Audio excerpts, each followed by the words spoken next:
Peace in, I'm Trey McVell, and today we are doing a movie pie of Batman v Superman, Dawn of Justice. Yeah.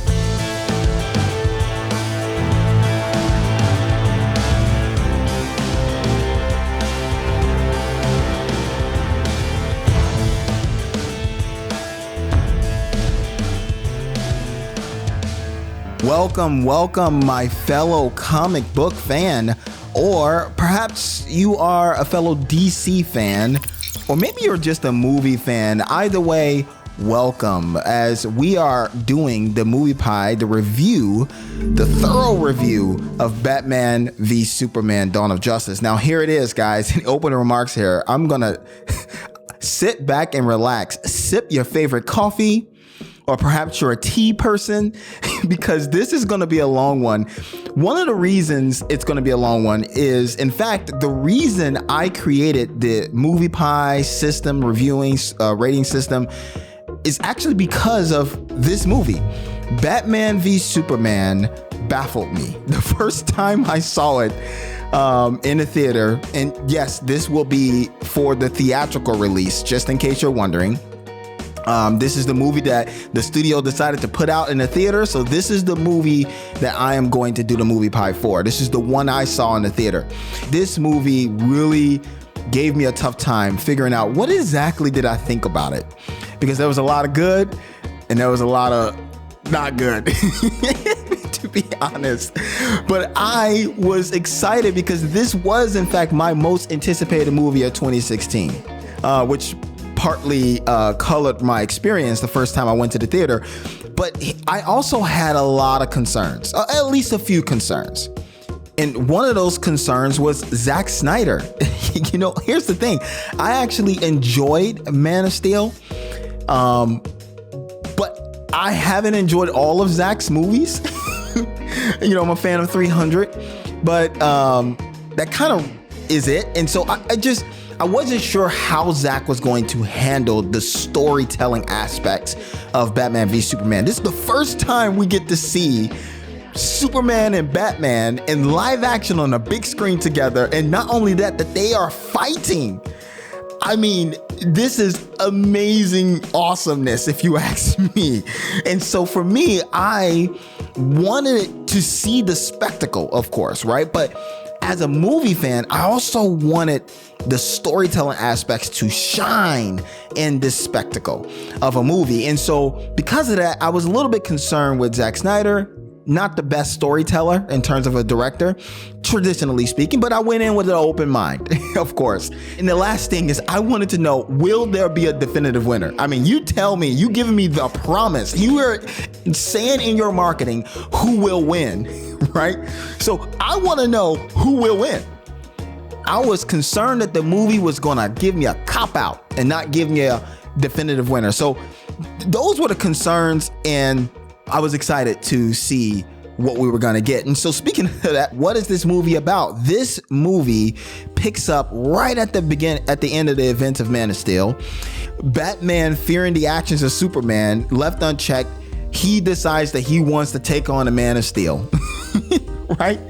And so the world wrestles with what kind of superhero it needs and what kind of superhero Superman is. And essentially that's what it's about. Now, being a movie pie, we are going to get into all kinds of spoilers because indeed this would be a detailed review. We are going to get into the slices. That would be the screenplay, the performances, the visuals, and then the audio then the direction, and of course the experience. Those are the slices for this movie pie for Batman v Superman. Then later we will get into what I call Trey's tweaks, and that will be where I give you up to 3 tweaks, 3 changes that I will make in the movie that would have increased the score of the movie. And after that, we will tally up the results in a slice recap, and I will give you the score and the verdict for this movie. So without further ado, let us move on to the first slice of this movie pie, and that would be the screenplay. Now, I believe one of the writers, based on what I heard, said that when you run out of ideas, you put Batman and Superman on the big screen and you make them fight. And the reason, and I don't know if that's true or not, but I did hear that. The reason why the idea of that is because of the idea of putting Batman and Superman on a big screen is just an amazing premise. So that's one of the up. Let's start with the up here in the screenplay. The idea of having Batman and Superman fight is an amazing premise. But one of the ups in this particular screenplay is it's not just that you have Batman and Superman fighting. The idea of having Batman peed off at Superman because of what he saw in Man of Steel in his fight with Zod, taking out Metropolis, taking out all of these buildings. The idea of Batman being upset, quite peeved, if you will, at Superman, even though he was doing a good thing, that's a pretty cool premise. That's a pretty cool way to get Batman to go up against Superman. So I love the basic premise. And that is, I mean, it's Batman and Superman. So that's really, really cool. And I thought they did a really fine job crafting the society to be for or against Superman. This idea of this world that has been introduced to the Superman and what it is that humanity is struggling with in terms of having a savior like Superman, and should we have him? What are we going to do now that we know about him? You know, how much of saving ourselves should we do? And all of those very powerful and important questions. I really like the world that they crafted around the idea that Superman exists. And so you see not only Batman struggling with the existence of this alien, this powerful alien who is living amongst us. You also see the world, other regular people struggling with this idea. And the world itself was amazing. And yes, why my concern was put to rest. The concern, at least, of does this world feel like the same world of Man of Steel? And it does. It feels like the same world of Man of Steel. I mean, starting off with that opening shot, what happened in Man of Steel and Metropolis, getting Bruce Wayne's perspective was a really cool idea for the screenplay to include, because it really felt like, yep, this is the world of Man of Steel, and it pulled me in. That was really cool. Really, really amazing. And of course, I thought they did an amazing job by giving us a definitive winner, folks. Yes, that's right. The definitive winner is indeed Batman. Right? This is amazing because in the comics, you know, Batman has won several times against Superman, of course, with some caveats, if you will. But Batman is the man. And I love that they gave us a definitive winner in the screenplay. And that was really, really cool. That was the up. But boy, do I have some down. Listen, this is probably going to be a particularly long slice because I have quite a bit to say about the screenplay. That ain't good. Okay, man, I gave you the up. I had a lot of cool things that were good in the screenplay, but man, I have a lot of problems with the screenplay. And in fact, I have a lot of problems, but it's really under 2 major problems, 2 what I call umbrella problems. Okay. The first problem is the characters. The characters is the first umbrella problem that I have. And the second umbrella problem that I have is the plot. You got the characters and the plot. And underneath those 2 major problems within this particular screenplay, I have many problems, sub problems that really took away from my enjoyment in this movie. And I'm going to start with the first umbrella problem, and that would be the characters. And a lot of people forget that the characters is an element of the screenplay. When I am talking about the characters, I'm talking about the characters as they have been written. I'm not talking about the performances. I'll get into that slice later. But right now, I'm just talking about the writing of the actual characters that they give us in the screenplay. And the problems that I had with the characters, I'm going to start with Lex Luthor. I would have preferred the classic, or rather more classic Lex Luthor, the calm and collected, cool, calm and collected businessman who is just a genius, right? I would have preferred that version of Lex Luthor. But, to be honest, I'm actually not put off by the version of Lex Luthor that they gave us in terms of the idea of it, right? They wanted to give us a more quirky, a more young, but highly intelligent Lex Luthor.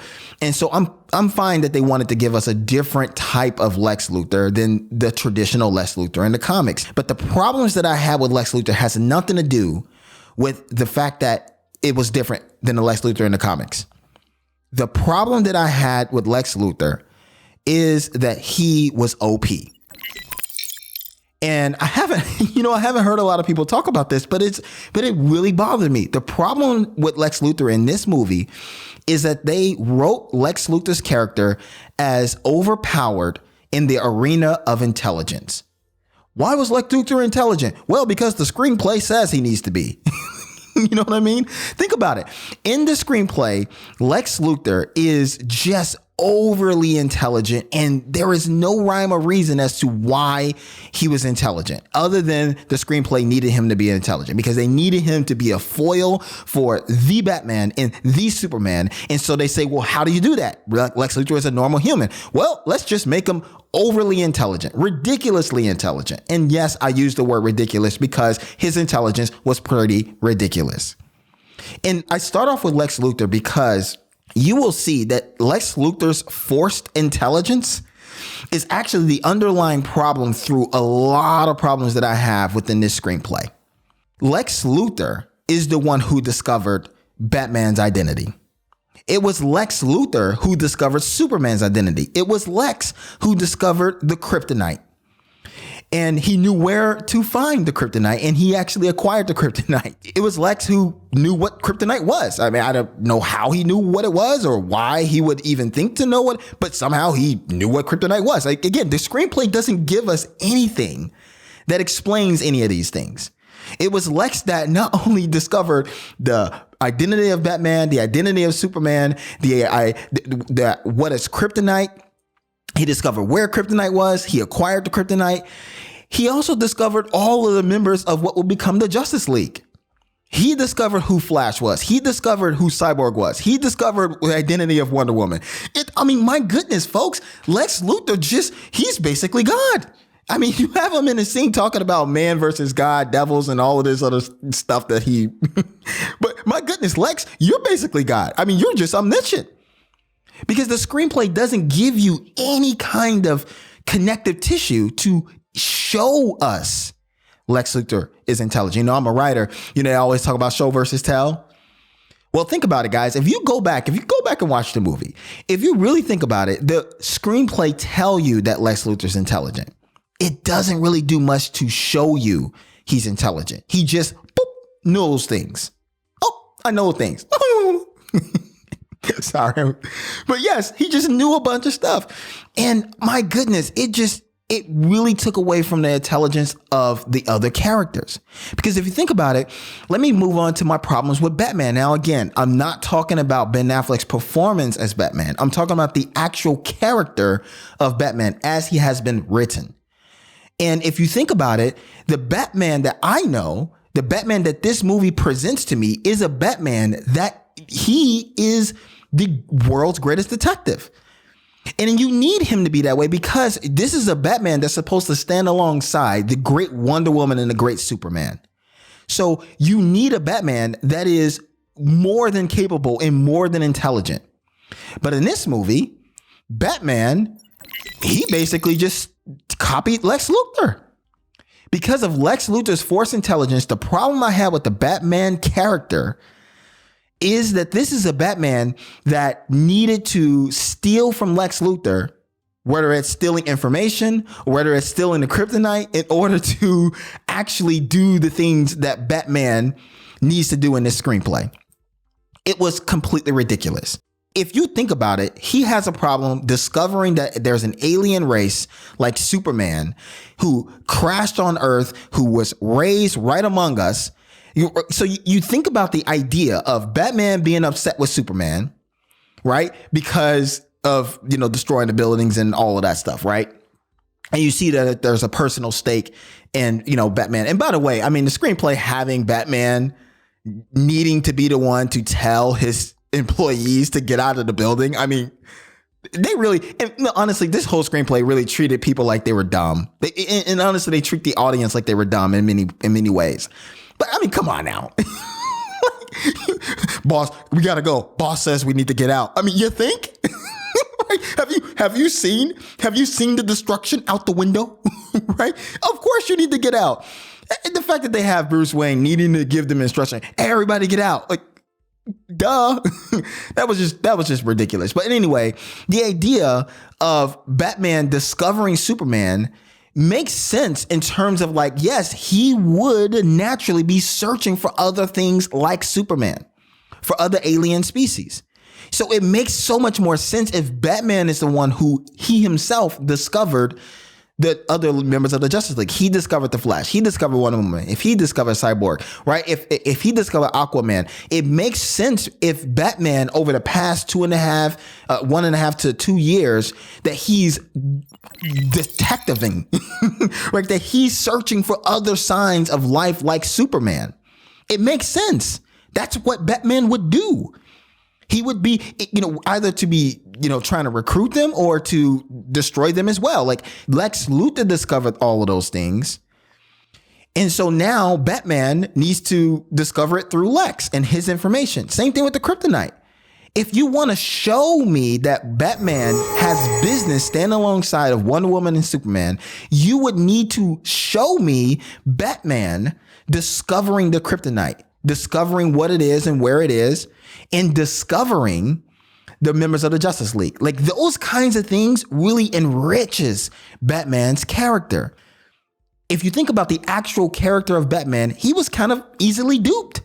I mean, look at Batman. He found out that the people who he was sending, checks to, that they weren't cashing the checks or something. I'm like, come on, Bruce Wayne / Batman. Come on. You don't know what's going on in your own company? Like it was, if you really think about it, Batman was basically easily duped. It was Batman who wasn't even motivated to go up against Superman. He was played by Lex Luthor. Again, Lex Luthor's force intelligence really took away from the other characters. And here's the thing. The other thing about Batman is they did not acknowledge that he was killing people.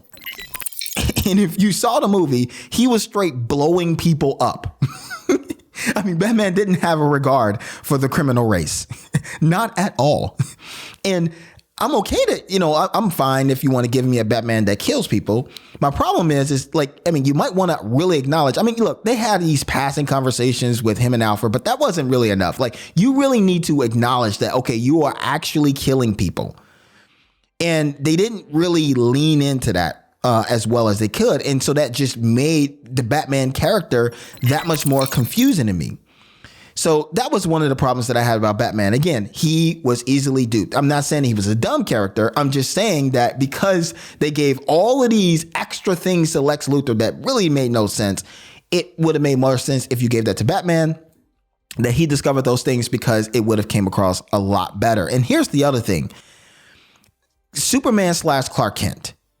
There was little to weak dialogue throughout the entire film. I think somebody did a calculation or whatever, but it was very low percentage of the movie was Superman / Clark Kent giving words. You know what I mean? And I'm like, this is Batman v Superman. I mean, you might want to give the title character of the movie, co-title character movie, a little bit more lines. And the dialogue that we got was pretty weak. He gives these like one-liners, and it's just like really wasn't that much of an impactful. You know what I mean? I'm coming off of Man of Steel, and I love them Man of Steel, so I'm of course going off of that. But still, yeah, it wasn't really a lot of dialogue, and the dialogue we got was pretty weak. And here's the other thing. he just easily abandoned his moral code. If you think about it, the beginning of the movie shows Clark Kent looking at the news anchor and Batman branding people, because he was straight up branding people, right? And Superman is, on this, track, this news story to try to track down Batman and stop him. And in fact, led him all the way to the point where he says, the bat is dead. Next time you see the signal, don't go to it. So he is definitely infuriated by Batman. Definitely infuriated by the fact that he was straight killing people, as I just said. But here's the thing. He finds out that his mom is in danger. And so what?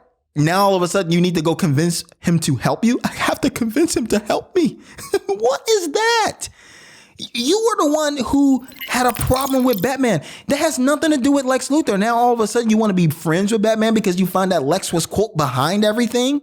Batman was brutally beating people and branding people. It wasn't Lex Luthor that was doing that. That was Batman. It was Batman that was doing that. It was Batman that you had the problem with. And so because Lex Luthor is behind everything and he has your mom kidnapped, all of a sudden you're just going to abandon your moral code?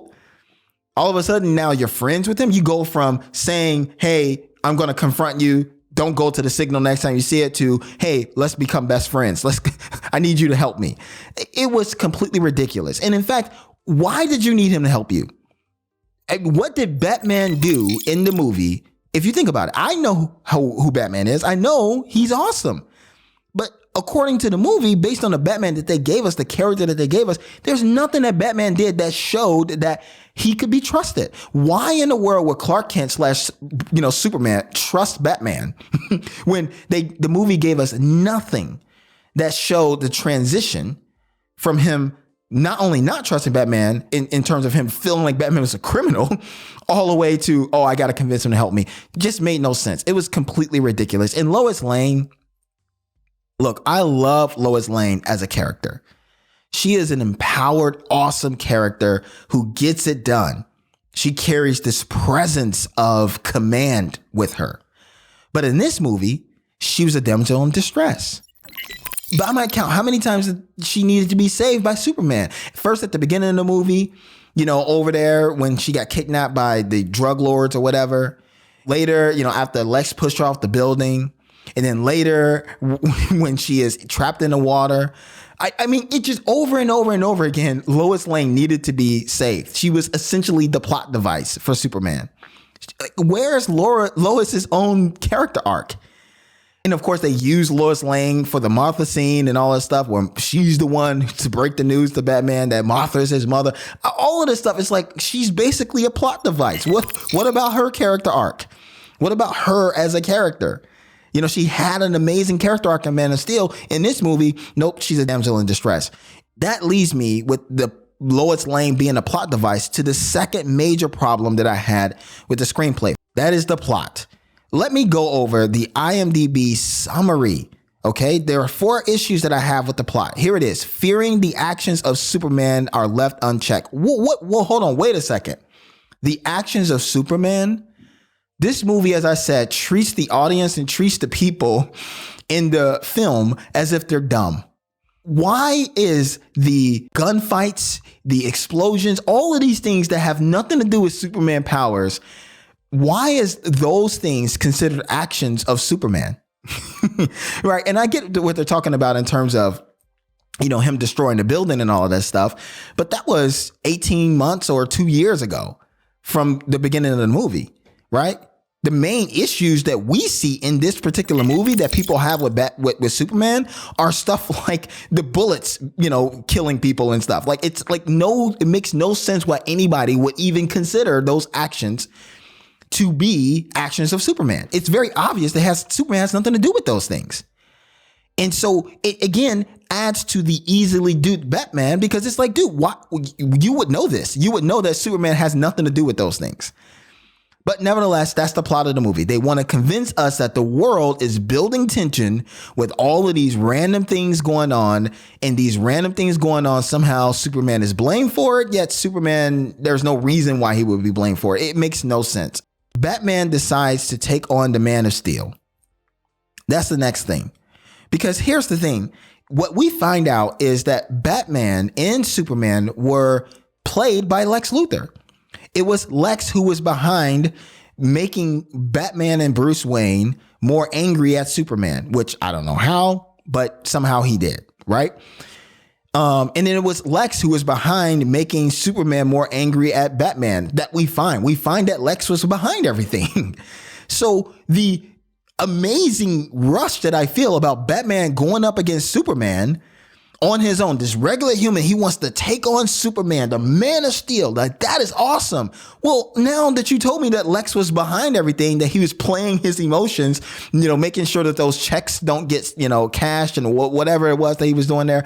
I'm like, well, now all of a sudden I don't feel the same way about Batman going up against Superman, because he was literally manipulated by Lex Luthor. So what that he goes up against Superman? I mean, he was manipulated. The movie makes me feel that if it was up to Batman, he would have never gone up against Superman if it wasn't for Lex doing the behind the scenes plotting things. So that leads me to the last things. Folks, it wasn't just Batman that had a problem with Superman. It was Superman that had a problem with Batman. And so that's the other problem with the plot. The plot needs Superman to join with Batman, or try to join with Batman, in order to fight Doomsday in the end. That's what the plot needs. But in order to do that, you have to solve the other problem that you created in this screenplay. You did not have to have in this screenplay Superman wanting to go up against Batman or investigating Batman. You could have dropped that entire plot line. And I'm not saying you had to drop that entire plot line, but what I'm saying is the fact that they introduced that plot line, that Superman is investigating Batman, that he wants to go up against Batman. They introduce him confronting Batman. The fact that you did that, you have to wrap that up. You can't just go from literally the last time you see him telling him the Bat is dead to the next time you see him without anything progressing in between, that, I have to convince him to help me. So it was just completely ridiculous that they had that change like a snap of a finger. Completely ridiculous. And here's the fourth problem that I had about the plot. And that is this. The fourth major issue is the Martha scene. Now, here's the thing. I know a lot of people hate the Martha scene, including me. But I think for me, I want to be very clear about what I hate about the Martha scene. I'm not actually upset about the fact that they share the same name, and then he says save Martha and all of this other stuff, because what they're showing is that the entire time Bruce Wayne was filtering Superman as this alien other, right?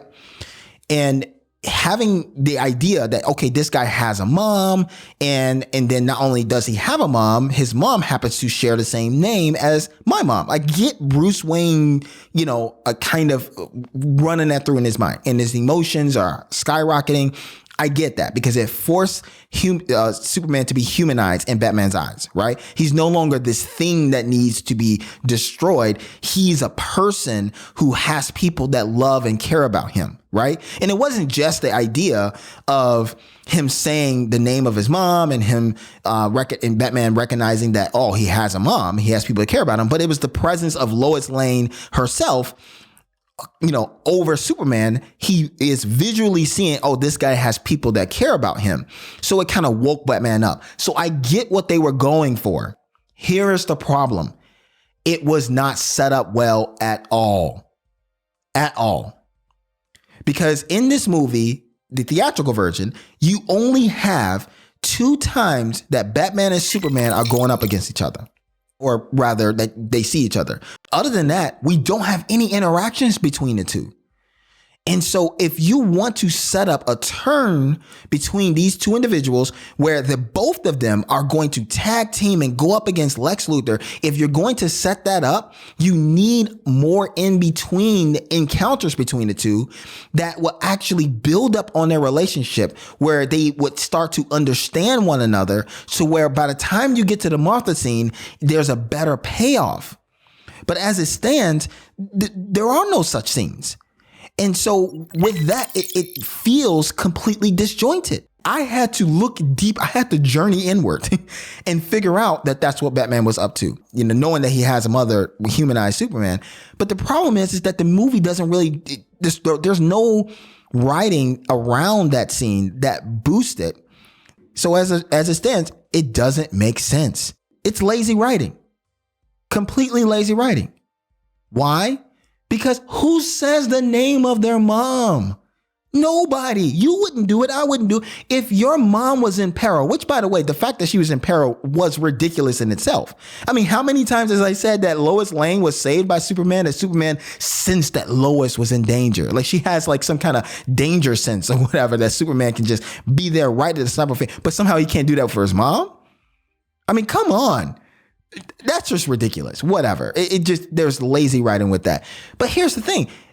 You couldn't think of another way other than to have Superman say, "Save Martha." What are you doing? Who does that?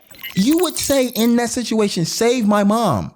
Save my mom. My mom's in danger." You wouldn't say the name of your mom. Like, come on, no one does this. It was just ridiculous. They could not think of another way to have that scene play out other than to have him say, "Save Martha," in order to trigger Batman. Just completely ridiculous.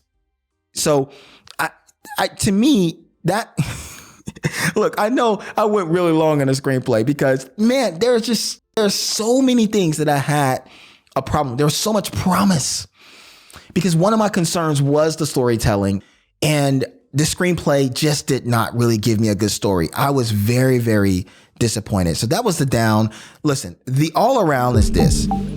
Overall, I love the premise. I love that it takes place in the world of the Man of Steel. And I love all of those things. You got Batman and Superman going up against each other. That was great. But the way that I would sum up the screenplay is lazy writing. It really disappointed in so many different ways. I mean, you have Lois, and I don't want to just talk about Lois again, because here's the thing. You have... Give you an example of lazy writing. You have the kryptonite spear that Batman was about to drive in the heart of Superman. Lois stops him from doing that. Batman goes and, saves, Superman mom and all of that stuff. And then Lois doesn't know what to do with the kryptonite spear. So she tosses it in some water for whatever reason. And the doggone thing glows, Lois. I mean, come on. Like, again, just ridiculousness. Only to later have to go back to get that kryptonite spear, which, by the way, I don't know why she would even think to go get the kryptonite spear. It's not like she knew that, that Doomsday, that monster, was previously Zod. So for whatever reason, she knew to go get the kryptonite spear. But she goes back to go get the kryptonite spear only to be trapped in the water while getting the kryptonite spear so that she could be saved by Superman yet again. Lazy writing. Again, another way to lazy writing when I talked about Lex Luthor's force intelligence. I mean, come on. The fact that he somehow knew that he can go into the Kryptonian ship with Zod and then get Zod's body, and somehow he knew how to access the ship. And for whatever reason, he just knew that he needed to cut his hand and to make blood in order to do and put Zod in the water in order to make money. It was dumb. It was completely dumb. There's no reason why Lex Luthor should have known any of those things. Or if there is a reason, how about the screenplay give us those reasons, right? Because we didn't get those reasons. So it was lazy writing, completely lazy writing. Anyway, I have been long on this slice of the pie, so I'm going to go ahead. Look, guys, what did you think about the screenplay? I have so much that I can say. I have so much that I have said, but what did you think about the screenplay? Did you like it? Did you really not like it like me? Go ahead and put the comments in the section below. But in the meantime, I'm going ahead and give this slice, the screenplay, a score and a verdict. And for this slice, it gets 16%, scoring 3.5 out of 22 points. And that means it is a terrible screenplay. All right, now let's move on to the next slice of this movie pie, and that would be the performances. Now, I alluded to this earlier, but I have to start with this. Ben Affleck as Bruce Wayne in Batman is just top-notch amazing. I mean, oh my goodness, guys, he carried this film. Seriously, I mean, he really carried this movie. If it wasn't for Ben Affleck's performance as Bruce Wayne / Batman, I would not have enjoyed this movie as much as I did, which is not saying much. But man, I'm telling you, my goodness, Ben Affleck just brought it. And I would dare to say he is my definitive Batman. You see, I love Christian Bale's Batman, but I've always wanted a Batman that gave me the presence of the type that could be in the same sphere as a Superman or a Wonder Woman and that kind of stuff. And Ben Affleck, because of his performance, he brought that. Now, I know I went crazy on the character of Batman with the way he was been written, but the way Ben Affleck played Batman and Bruce Wayne without getting a lot to work with regarding the character in the screenplay, he really did an amazing job. In fact, he's going to get a noteworthy bonus because of that, because whenever I talk to people about this movie and they say, oh man, I love that. I love Batman in it. When you really think about it, and you may be included in this, I know I am. When you really think about why you like Batman and why you like Bruce Wayne in this movie, it has nothing to do with the character of Batman. It has everything to do with Ben Affleck and how he performed as Batman. Because the character of Batman really was not the world's greatest detective in this movie, not as it has been written, but the way Ben Affleck played it, he looked like he was a great detective. His expressions, his look, and just the way that his intensity was just top notch. You remember that scene where he's looking up? I mean, it's right in the beginning of the movie, but he's looking up at Superman and Zod in their fight, and you see the intensity. He's just like, oh, I'm going to get you. It's just great. The way he ran into that smoke when the building was falling down and all that stuff. Like, give me more of that. I love it. I absolutely love it. And of course, the billionaire playboy and Les Luthor's party and just the way he carried himself when he was interacting with Diana. He was just great. I absolutely loved him. Like I said, he carried this film. Definitely one of the up. The other up is Henry Cavill. Now, here's the thing. I loved Henry Cavill in Man of Steel. So yes, this is the same Superman that we get in this movie. But, you know, I talked about how you don't really have a lot of dialogue, or relatively speaking, for Henry Cavill as Superman. But what we get, you know, the way Henry Cavill actually delivers it was just phenomenal. I really love Henry Cavill. He did a great job. The range of emotions that he shows, I always thought was just right on point for the type of Superman. And Henry Cavill is still my definitive Superman. I know it's sacrilegious to say. I know you can't say that he's better than Christopher Reeve. You can't say, here's the thing. For me, I don't really get caught up in what I'm supposed to like or not supposed to like. I'm just going to be honest with you guys. All right. And for me, no, he's not quite the Superman that we get in the comics, or at least the comics that I like. I mean, obviously you have so many different versions of Superman, but Henry Cavill, the type of Superman that he brings, I really enjoy the presence that he brings to the screen as Superman. Again, absolutely love them in Man of Steel, and we get that same Superman here. And Amy Adams is Lois Lane. Now, Amy Adams is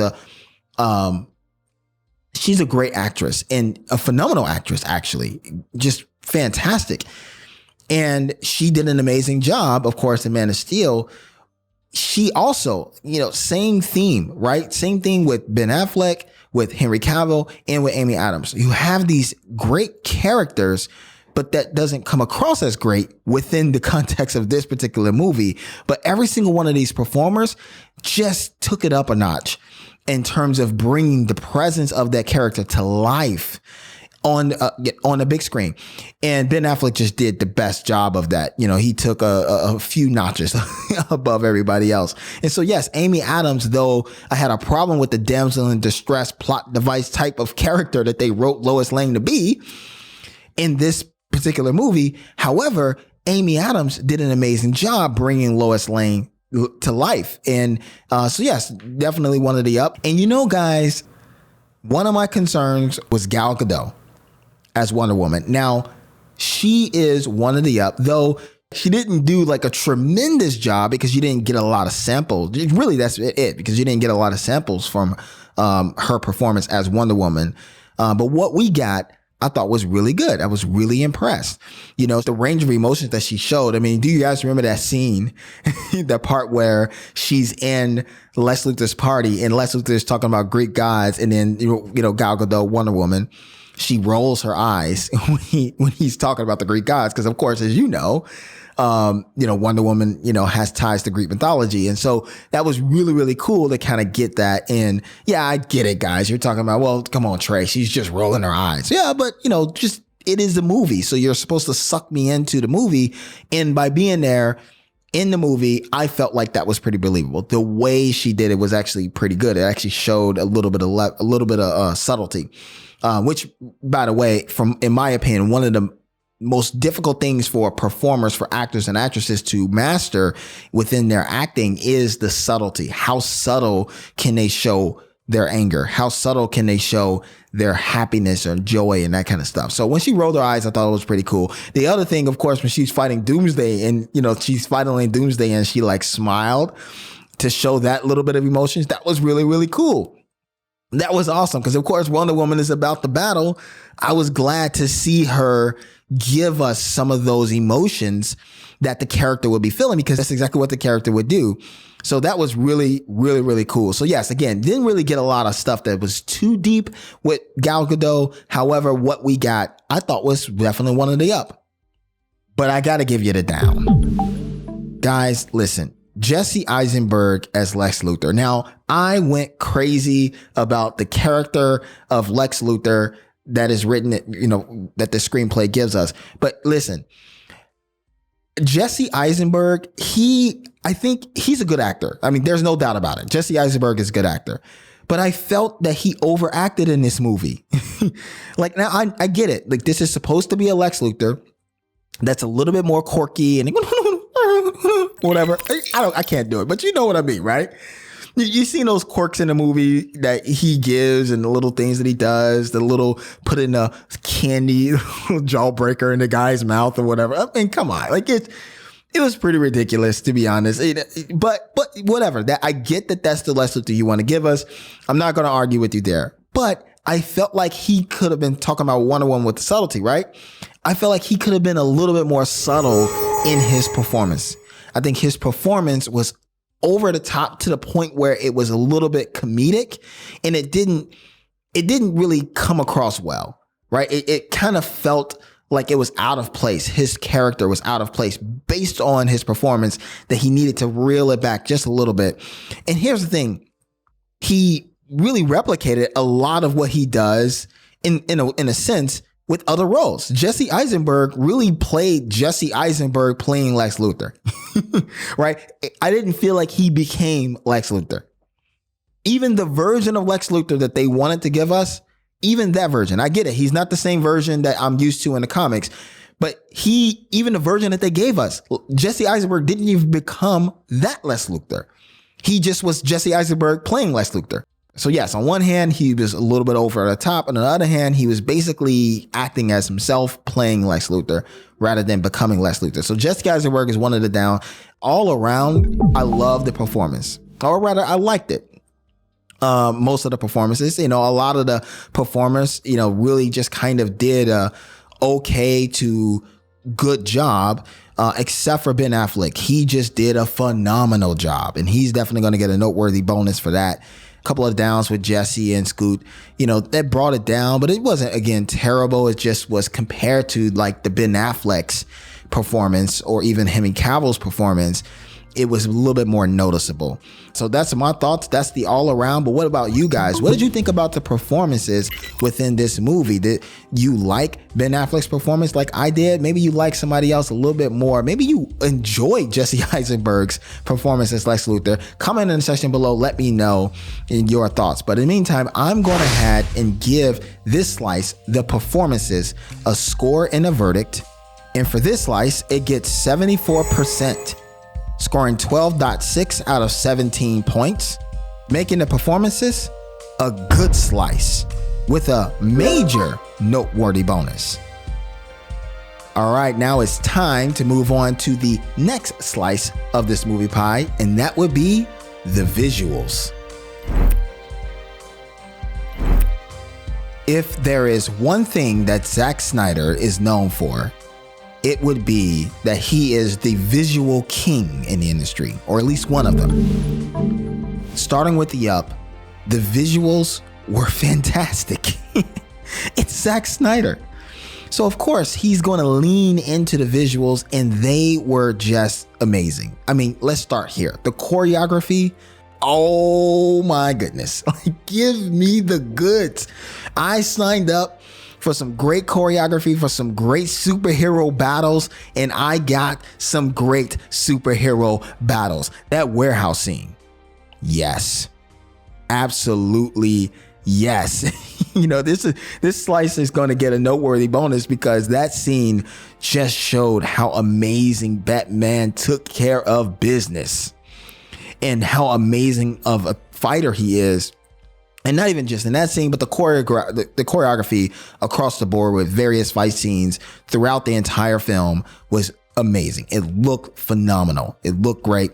Of course, that's what Zack is really known for. He can do it. And so that was great. The cinematography was also just phenomenal. I love the tone of the movie. Now, I know a lot of people didn't like the tone, both the visual tone and the dramatic tone of the movie.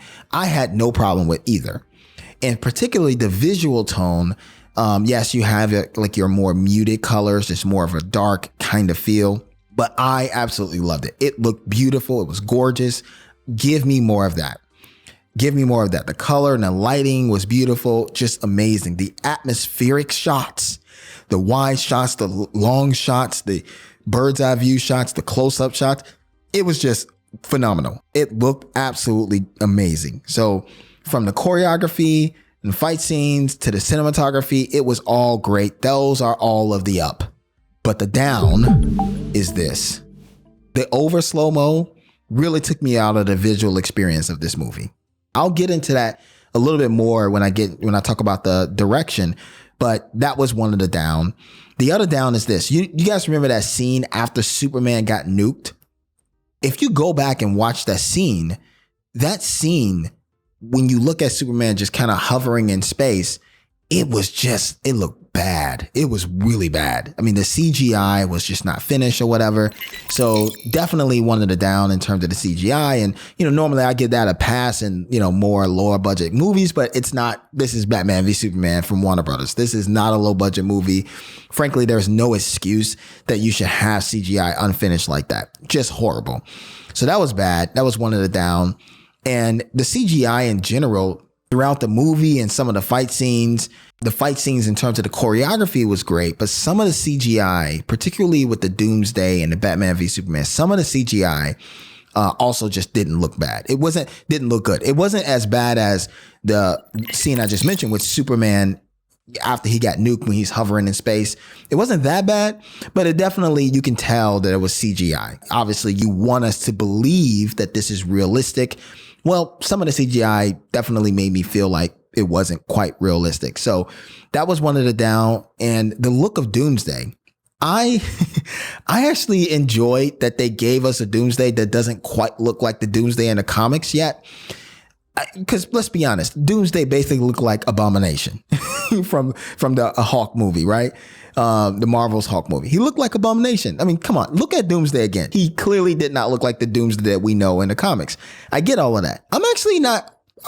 I'm not bothered by that. I'm perfectly fine, because if you get the idea of Doomsday is what doesn't kill him makes him stronger. So the sense that I got in the movie was that, oh, this is a Doomsday that's kind of like at the birth stage, right? That as he goes and he grows, and you actually look, if you look at the movie, you see he evolves, like with his skin and the bones and all that stuff. He evolves as the battle goes on.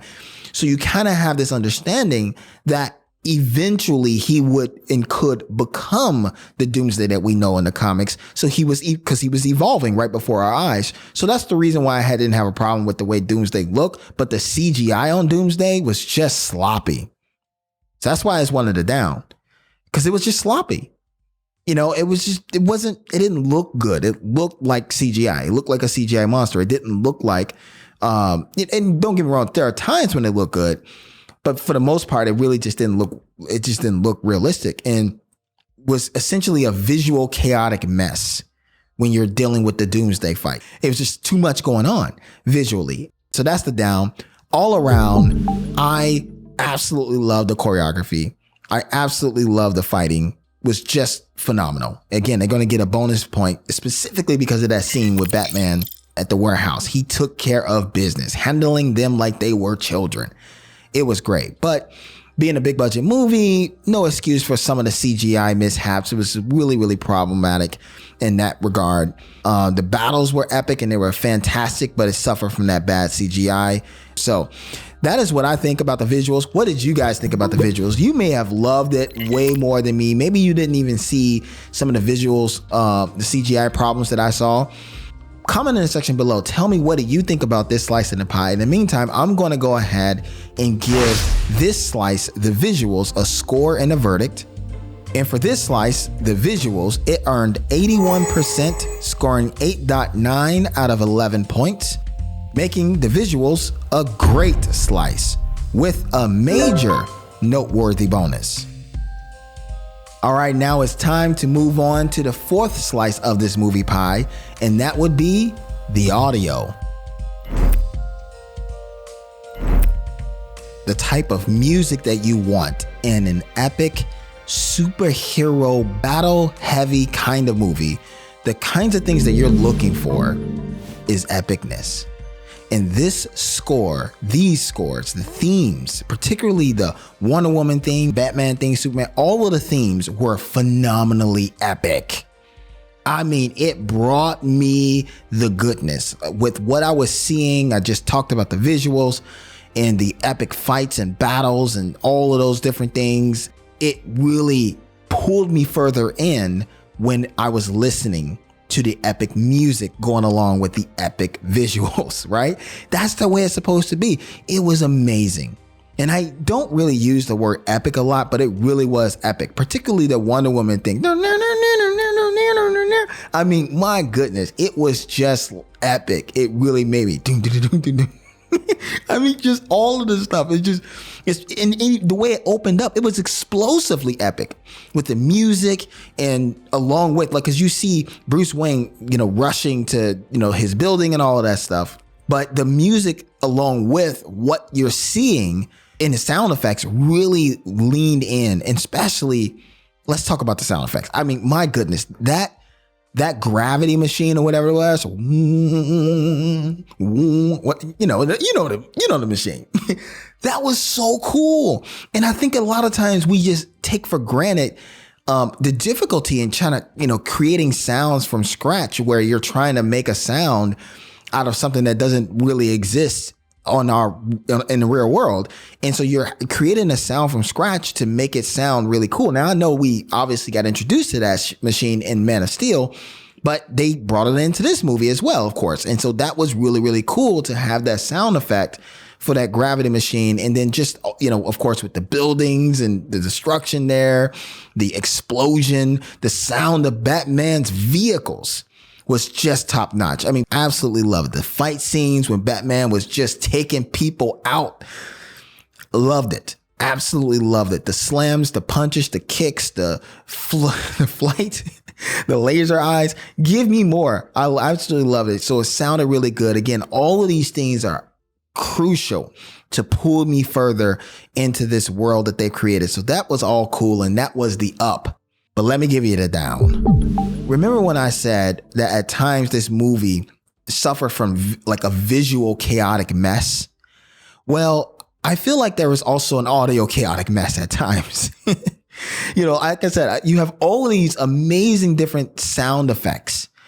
All of the, whether it's the machines and the fighting and the music and the dialogue, all of those things play a role in your experience watching the film. Well, in this movie, you had all of those things happening at the same time, right? It was a lot of times where there was just too much going on visually and audibly. There was too much going on. There was music, sound effects. The music was loud, like the classic Hans Zimmer and, it just, there was too much going on to where it was very difficult to discern what was actually happening in your ears. It was just like, what am I hearing? What's going on? And so you have all of these cool sound effects, but there are times where you couldn't really discern the cool sound effects because there was too many cool sound effects in the same space. And I felt like they should have just pulled back just a little bit on some of the sound effects and some of the scenes, particularly the battle scenes, and just kind of let the music speak for itself. Let the sound effects speak for itself on its own.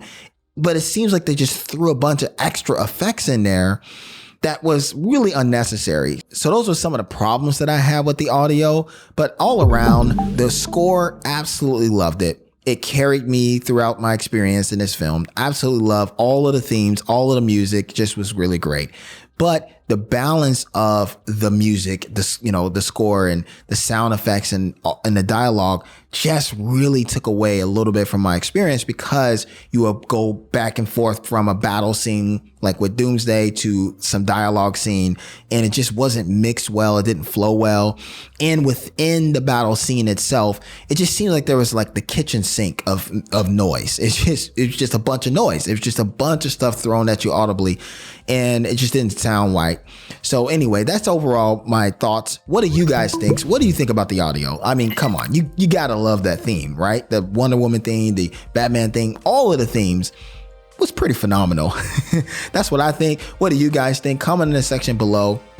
Let me know what you think about this slice of the pie. In the meantime, I'm going to go ahead and give this slice, the audio, a score and a verdict. And for this slice, it gets 73%, scoring 8 out of 11 points, making the audio a good slice. Let's move on to the 5th slice of this movie pie, and that would be the direction. I already touched on the visual awesomeness of the film due to the way Zack set up those stunning shots. So that is definitely the up. The visual directing was just phenomenal. The direction in terms of the fight scenes and the choreography themselves was just bravo. I mean, that was amazing. His directing of those fight scenes was just cool. And yeah, I already mentioned that when Batman goes and saves Superman's mom, how much I love it. But man, those visuals were great. But I also love that I knew what was actually going on in the scene when he was doing it, right? Because Zack set it up in his direction to where you know why he's going to go, what he's going to go do, and what his motive is. While I'm watching Batman taking care of business, it's not just visually awesome, but I also know what's going on, right? It's not just senseless action. And if you were to put all of those fight scenes, all of the different fight scenes and the beautiful scenes that Zack set up, if you were to put all of those things in a movie on its own, it would just be phenomenally great. It would just be amazing. But the problem is, all of those fight scenes were not in a movie of their own. They were not in a world of their own. They were in this movie. So that's the down. Oh my goodness. The thing about Zack Snyder is that he gets so caught up in the visuals that sometimes he forget about storytelling. As you remember in the opening remarks, this was one of my concerns. The visuals, the fight scenes themselves, all of those things were wonderful. However, where's the storytelling, Zack? I really had a problem with the direction in this film. I felt like the scenes in this movies were ripped right out of the comics. And that's wonderful. That is great. I love comic books. However, I'm sorry, but I didn't sign up for a comic book. I'm watching a movie. So you got to bring the film goodness along with the awesome panel scenes. Instead, I felt like these were visual video scenes from a comic book. And speaking of the scenes, I have 3 main problems with the direction of the scenes in this movie. And I will start with this one. Slow motion scenes. I mentioned earlier that I was going to touch up on it later. Well, here's that time, folks. The slow motion directing was eye rolling and frustrating at times. Just completely like, oh, Like that, I felt myself and caught myself doing that multiple times watching this film. I mean, you got slow motion of people walking, you got slow motion of people's head turning, slow motion of people's looking at flowers, you got slow motions of slow motion everything. You know, Zach, everything doesn't need to be slow motion. I mean, seriously, the first 7 to 10 minutes of this movie is just pure slow motion. It's just ridiculous. I mean, it was brutal. The slow motion directing was horrible. And here's the thing. The slow motion directing, it actually took away from some scenes that actually could have done a really done well with slow motion. I'll give you one example. Do you remember that scene where in the courthouse where you have the ridiculousness of, you know, it blowing up? The scene itself was actually really cool because it was shot in slow motion, and the direction of it where you have Superman closing his eyes, really saddened by the fact that there was an explosion. And so it's almost like you were engaging in Superman's super speed, where all around him, this is all going, you know, the explosion is happening in real time. But in Superman's world, it was all happening super slow. That was kind of the way that it was shot. It was really, really cool. Unfortunately, Zach, by the time I got to that scene, I was already burned out on slow motion. So that's kind of one of the ways that slow motion just really brought it down for me. Here's another down. Unnecessary scenes. There were so many scenes that were just unnecessary. It made the story feel disjointed and it just did not flow well. Here's an example. You know that scene when Bruce, he is just staring at the bat suit and it looks stunning. Where the bat suit is in that case, it looks absolutely stunning, but it made no sense within the context of the story. It made no sense regarding the previous scene and the following scene.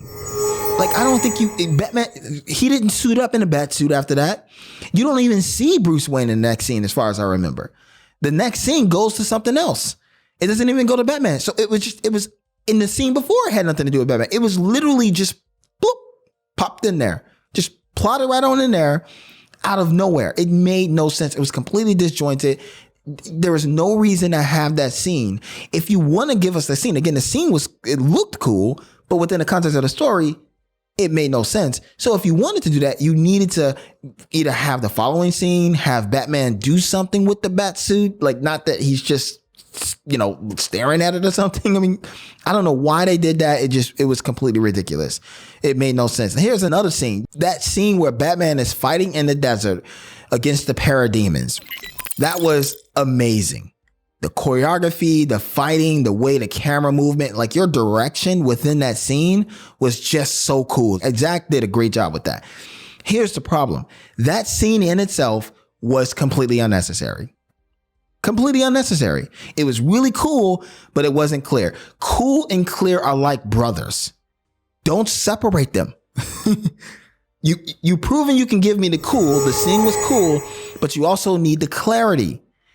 And there is no clarity because the scene was unnecessary. It made no sense within the context of the actual film at hand. If you think about it, I get it. It was a catalyst to bring in set up the Justice League movie and all of that other stuff or whatever. But within the context of the story that you guys are telling me here, having a dream sequence made no sense whatsoever. Because if you take away that scene where Batman is fighting with the parademons, just take that scene away completely. You miss nothing. Literally, there's nothing that you miss within the context of this story if you completely take away the scene where Batman is fighting against the parademons. Because that whole scene is about the Justice League. It really had nothing to do with Batman v Superman. So that's an example of a scene that's completely unnecessary. So yes, the scene itself was visually beautiful, but directing is more than just the visuals. You got to be willing to cut out entire scenes that don't work cohesively with the story. And Zach failed to do that in this particular regard. So I talked about slow motion scenes. I just talked about unnecessary scenes. My third problem that I had within the direction of the scenes in this movie is ridiculous scenes. If unnecessary scenes are like when you take whole scenes or segments of scenes, and what I'm saying is that you need to remove the scene itself because the scene itself is unnecessary. Here I'm talking about scenes that may actually be necessary, but what you see within the scene is ridiculous. I'll give you an example. You remember when Kid Bruce Wayne in the beginning of the movie fell down at the, Bat cave or whatever, and then he just starts hovering in the sky. he's being lit. What the heck? What is that? Zach, what is that? Like, am I supposed to believe that the bats are lifting him up? Or is this some kind of dream? Or it's ridiculous. Completely ridiculous. Another point is a little bit earlier when you see the death of his parents, the guy with the gun, he loops the gun underneath her, Martha's, pearl necklace. It was absolutely ridiculous. Nobody does that. It was so weird. If you're going to rob somebody, you would just shoot them outright. You wouldn't get the gun so close to get underneath the necklace, breaking apart all of the different pearls that you were apparently trying to steal. It just made no sense. It looked cool, though. It looked really cool. The slow motion of the gun close up to her face and all that looked really cool, but it was ridiculous. Just absolutely ridiculous.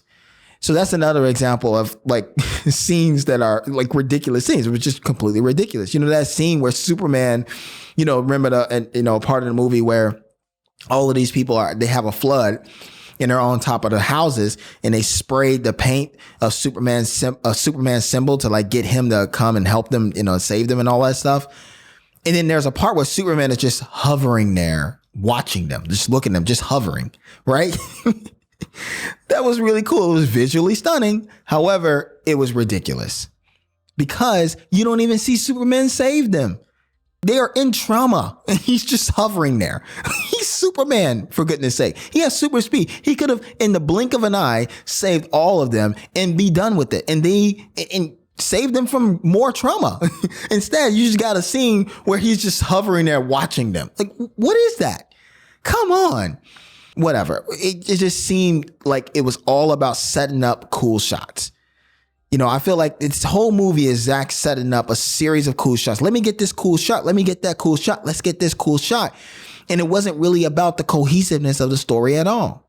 Again, cool and clear are like brothers. If you want to give me a cool shot, give me the clarity as to why you're showing the shot and give me some clarity within the scene so it's not to be ridiculous. So that's my down with, this particular slice of the pie with the direction. But all around, I see very mild attempts at telling a great story.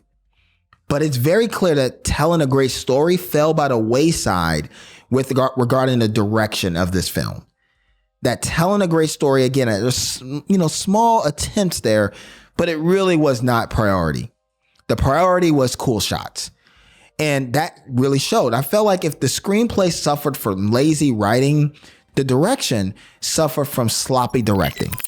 And honestly, if you would have cut back all of those doggone slow motion scenes, or at least a significant number of slow motion scenes, you probably could save a good 20 to 30 minutes of this movie.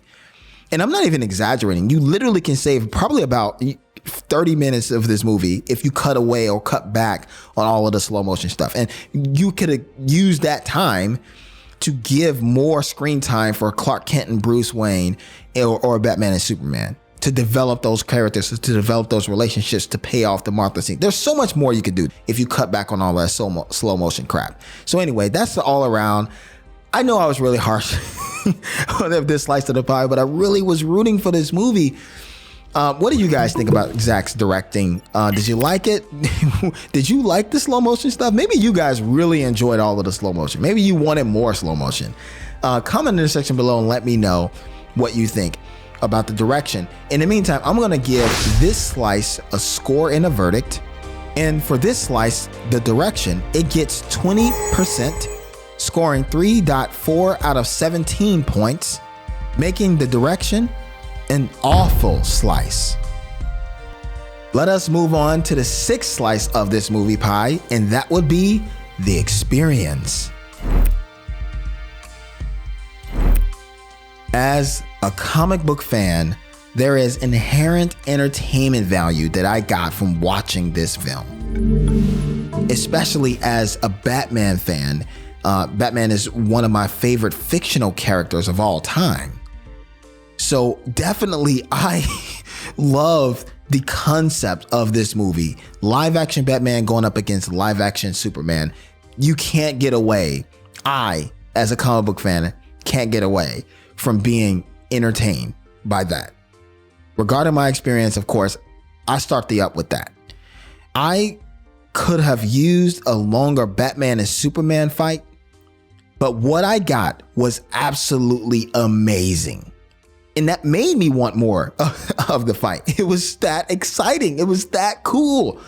Looking at the fight, I like the way they start in one location and they go to another location. Just the different phases of their fight was just phenomenal. That was amazingly epic. And I absolutely loved it.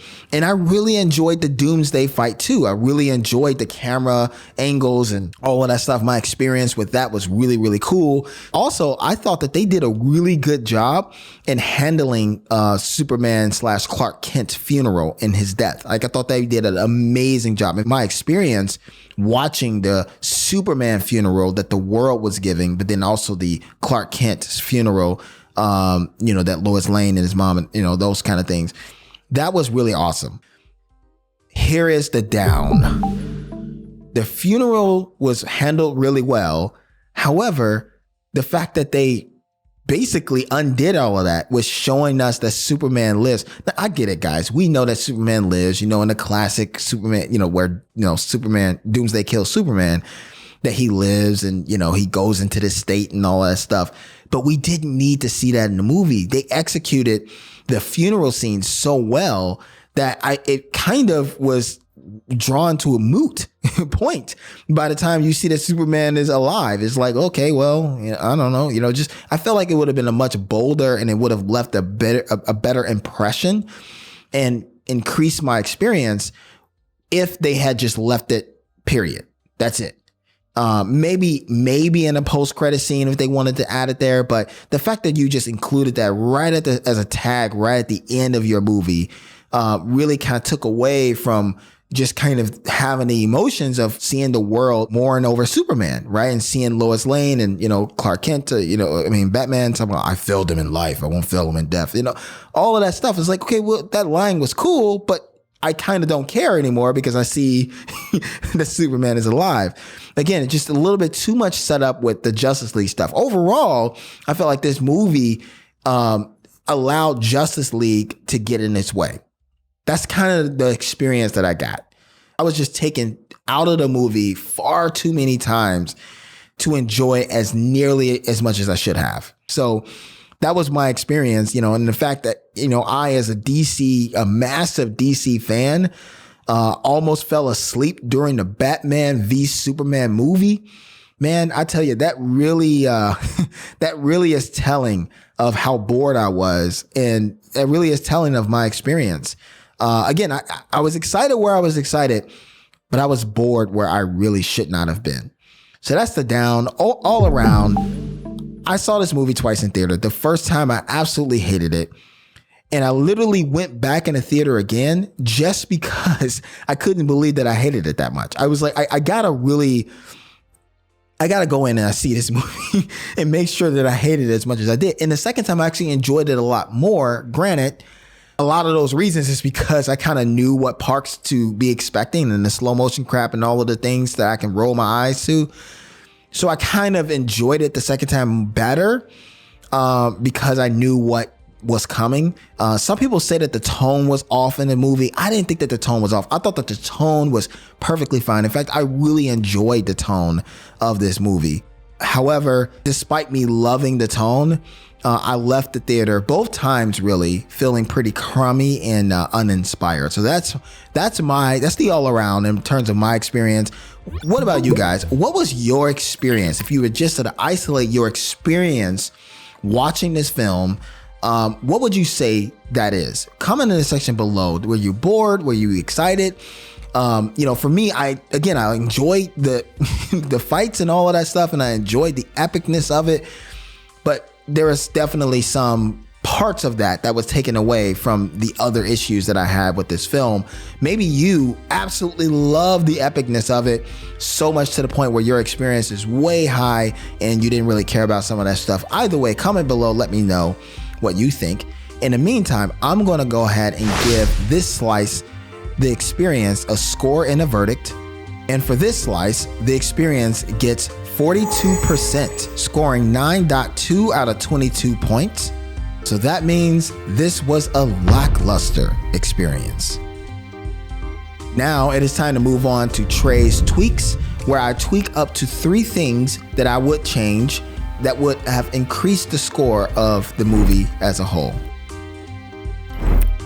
So I got 3 tweaks when it comes to this particular movie, and I'll start with this one. First, I would have added at least 2 scenes, one with Bruce Wayne and Clark Kent, and then another extra scene with Batman and Superman before you get to the Batman-Superman fight. I would have added those scenes because I believe that this would have helped to make Batman's turn and Superman's turn to be more believable. The second thing that I would have tweaked is this. I would make, and these are in no particular order, but this is probably my chief one. I would have made Batman a more capable and intelligent character overall. Specifically, I would have made it so that he was the one to find the kryptonite. The story would have been so much better if we had saw him at the beginning of the movie looking for the kryptonite. I'm not even saying you needed to tell us how he knew about the kryptonite, although that would have been fine too. But instead of making Lex Luthor the one to do that, you could have had Bruce Wayne looking for the kryptonite, find the kryptonite, acquire the kryptonite, and then later in the movie when we see him making these kryptonite weapons, it just would have rounded things off a little bit better and made us believe that he was a very capable character standing alongside the great Wonder Woman and Superman. If you would have given him the task of finding the kryptonite, if you would have made it so that he is the one to discover the members of the Justice League, which makes sense, right? Because he's already paranoid about the fact that there's an alien that they found among us as humans. You would think that Batman was smart enough to figure out, like, well, if there is one, maybe there are others, and that he would go on this journey to discover whether or not if there were other superpower beings on Earth, and that he would have found those superpower beings and then later would form the Justice League. Like, so those things just make too much sense to me.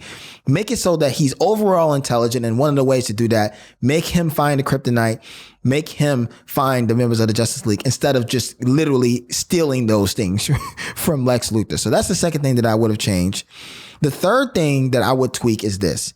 I would add a scene that shows Superman learning about Batman's history as a crime fighter, a scene that shows where Superman discovers whether or not if Bruce Wayne can be trusted, right? Because right now you don't have anything, Superman / Clark Kent launches this investigation looking into the Bat, right? But there is no conclusion that we have about that. But if you gave us a scene where Clark Kent is looking through Batman's history of crime fighting and where he's discovering all of the big baddies that Batman put away, that would have helped the believability of him going later in the movie saying, I gotta go convince him to help me. Why? Last time we saw, you believe this dude was a vigilante. So show us a scene that challenges that belief of Clark Kent, that makes Clark Kent think twice a little bit about whether or not if this guy really is a vigilante, whether or not if he is a good guy or not. So those are the things that I would tweak. Again, Trey's tweaks, I'm not trying to dramatically change, the spirit of the movie. So for example, I'm not going to change things like Superman, should have lived or something like that. But I had to narrow it down to the 3 that I believe that if you tweak those 3 things, it would have just been a much better movie overall. So those are the tweaks that I would make. But what about you guys? If you were to add up to 3 things, maybe you only got 1, 2, maybe like me, you have 3. If you were to tweak 3 things within this movie, whether it's a direction tweak or an audio tweak or a visual tweak, whatever the case may be, what would those tweaks be? Comment in the section below. Let me know, what would you tweak about this movie if you were given the opportunity?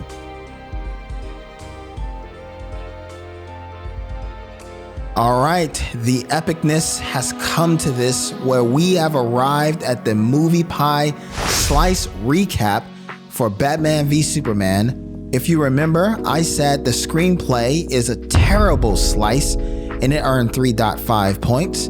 The performances I said was a good slice and it earned 12.6 points, with a major noteworthy bonus bringing this slice to 15.6 points. The visuals, I said that slice was great and it earned 8.9 points.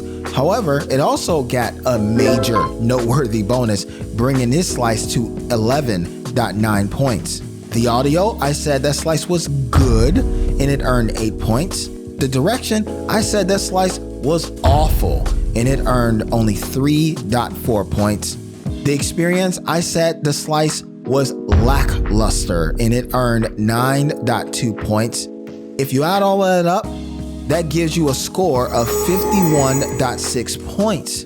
Out of 100 points, rounded up, that is 52%. But what does that mean for Batman v Superman: Dawn of Justice? Well,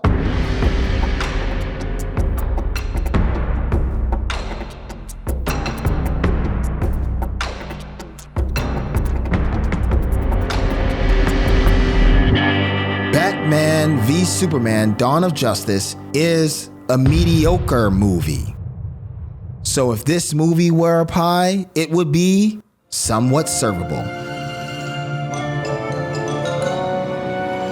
Well, there it is. Batman v Superman is a mediocre movie, and if it was a pie, it would be somewhat servable. And you know, I gotta say, this movie really was a tough movie for me because, like I said, this is the movie that launched me into trying to figure out how do I score this movie? What do I think about this movie? And it was very difficult for me to narrow down exactly what I think about it, but I feel really good about saying, and I'm glad the Movie Pie kind of helped me arrive at, yeah, it's a mediocre movie. It's not bad. I think a lot of people that I've talked to, a lot of my friends, they're like, this movie's horrible, this movie's bad. And I was like, oh, the movie's not bad, at least in my opinion.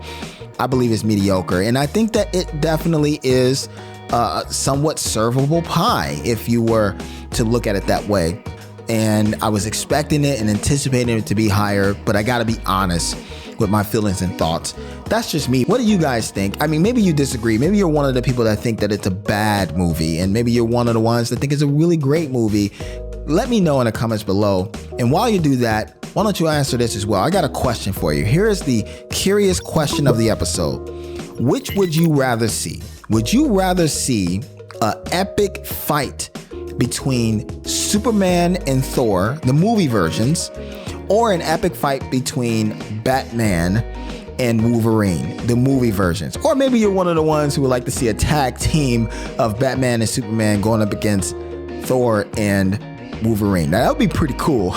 But comment below, let me know, which would you rather see? And thank you so much for sticking it with me. I know this was a very long episode, but I just had a lot of feelings and thoughts about this movie. So until the next slice of pie, I've been Trey McVell, and I say unto you, peace out.